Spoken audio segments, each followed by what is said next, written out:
Hello dear students, welcome back to my channel physics SPC electrostatics का एक question.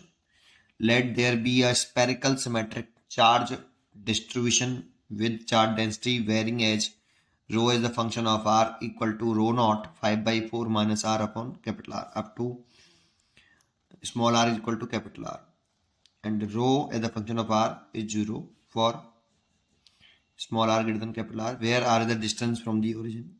The electric field at a distance small r less than capital R from the origin is given by. देखो मैंने एक solid non conducting sphere बना लिया, इसकी radius capital R है ये वाली, और सेंटर से स्मॉल आर डिस्टेंस पर इस जगह पर मेरे को इलेक्ट्रिक फील्ड कैलकुलेट करना है। देखो इसमें जो वॉल्यूम चार्ज डेंसिटी है ना, वो आर के साथ वेरी कर रही है, इसलिए इसमें सीधे फॉर्मूले नहीं लगा सकते यार। हमें याद होते हैं नॉन कंडक्टिंग सॉलिड स्फीयर के इनसाइड जो इलेक्ट्रिक फील्ड होता है, वो फॉर्मूला हम डायरेक्टली नहीं लगा सकते, क्योंकि यहाँ पे जो वॉल्यूम चार्ज डेंसिटी है वो स्मॉल आर के साथ वेरी कर रही है, कांस्टेंट नहीं है। ठीक है, अच्छा तो फिर क्या करना चाहिए? तो सबसे पहले आर पे जाके डी आर का एक स्मॉल एलिमेंट स्पेरिकल सेल काटना चाहिए।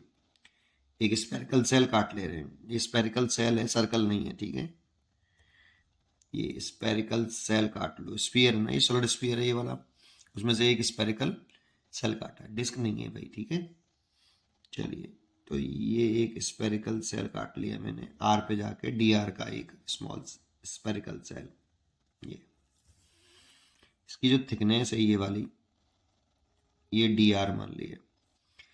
अब इतने वॉल्यूम में स्पेरिकल सेल का ये जो वॉल्यूम होगा, इसमें कितना चार्ज डिस्ट्रीब्यूट है उसको निकालेंगे बेटा। ठीक है, जिससे हम गॉस थ्योरम लगा सकें कि गॉसियन सरफेस के अंदर कितना चार्ज है ना।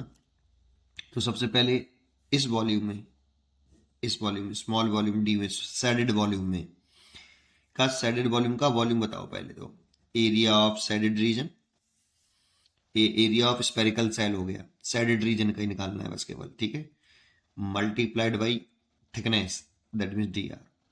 ये जो वॉल्यूम है, ये जो सैडेड रीजन है, इसका स्पेरिकल सेल का वॉल्यूम हो गया। एरिया तो 4πr² हो जाएगा, क्योंकि इसकी रेडियस स्मॉल आर है, और थिकनेस हो गई डी आर, तो वॉल्यूम हो गया डी। अब क्या करें? रो जो होता है ये होता है charge per unit volume, charge per unit volume, इसे वॉल्यूम चार्ज डेंसिटी बोलते हैं। तो चार्ज इस रीजन में कितना है? डी क्यू, ये डी क्यू चार्ज है। कितने वॉल्यूम में? डी वी चार्ज वॉल्यूम में, डी वी वॉल्यूम में डी क्यू चार्ज है, इसलिए d Q is equal to ले सकते हैं रो डी वी। और रो की जो वैल्यू है आपको हमें दे रखी है यहाँ पे, D Q is equal to rho naught bracket में 5/4 माइनस स्मॉल आर बटे कैपिटल आर, और वॉल्यूम की वैल्यू हो गई 4π small R square D R. अंदर अगर मल्टीप्लाई कर देंगे तो rho not 5/4 into 4πr² D R minus rho naught small are बटे capital R 4π small R square D R. 4 से ये 4 कैंसिल हो जाएगा, डी क्यू आ गया ये। अब मेरे को देखो स्मॉल आर पे ही इलेक्ट्रिक फील्ड निकालनी है, तो इसको एक गॉसियन सरफेस कह सकते हो आप इसको, कि इसकी गॉसियन सरफेस के इनसाइड कितना चार्ज है। एक और डायग्राम बना देता हूँ। इस सॉलिड नॉन कंडक्टिंग स्फीयर बना लिया जिसकी रेडियस कैपिटल आर थी, ये सॉलिड नॉन कंडक्टिंग स्फीयर है। ठीक है, नॉन कंडक्टिंग है। अब इससे सेंटर से स्मॉल आर दूरी पर इस वाले पॉइंट पे इलेक्ट्रिक फील्ड निकालना है, तो इस वाले पॉइंट से पास होता हुआ एक गॉसियन सरफेस बना लिया, ये गॉसियन सरफेस है। और गॉसियन सरफेस के इनसाइड, गॉसियन सरफेस के इनसाइड इस रीजन में कितना चार्ज इनक्लोज्ड है, वो चार्ज इनक्लोज निकालना है मेरे को। तो टोटल चार्ज, इसीलिए total charge enclosed by Gaussian surface, तो Q equal to integration D Q, और क्यू इंटीग्रेशन डी क्यू की value rho naught 5 rho naught pi, देखो 5 रो नॉट पाई और R square D R minus rho naught 4 pi, ऐसे लिख लो 4 pi rho naught capital R और ये R का Q D R integration. Limit लिखेंगे जीरो से स्मॉल आर, मेरे को इसके अंदर चाहिए तो यहाँ पे स्मॉल आर कितना है 0 और यहाँ पे कितना है स्मॉल आर, तो 0 से स्मॉल आर के इनसाइड इतने वॉल्यूम में मेरे को क्या चाहिए, चार्ज चाहिए, तो 0 टू स्मॉल आर लिख लें, लिमिट 0 टू स्मॉल आर। अब यहाँ पे सॉल्व कर लो तो कितना आएगा, रो नॉट पाई और 5, ये तो कांस्टेंट हो गया देखो, और आर का स्क्वायर का इंटीग्रेशन करेंगे फिर लिमिट रख देंगे साथ में, तो आर क्यू बाई 3 आ जाएगा। लिमिट भी पुट कर दी क्योंकि लिमिट जो है स्मॉल आ रही है, और माइनस के इसको सॉल्व करेंगे तो 4 pi rho not over capital R, इसका इंटीग्रेशन कर देंगे तो आर की पावर 4/4 होगा, और लिमिट पुट कर देंगे तो यही आएगा भाई, लिमिट पुट करने के बाद भी यही आएगा। चलो एक लाइन और बढ़ा देता हूँ, 0 टू स्मॉल आर और 0 टू स्मॉल आर, ठीक है। नेक्स्ट पेज पर करते हैं।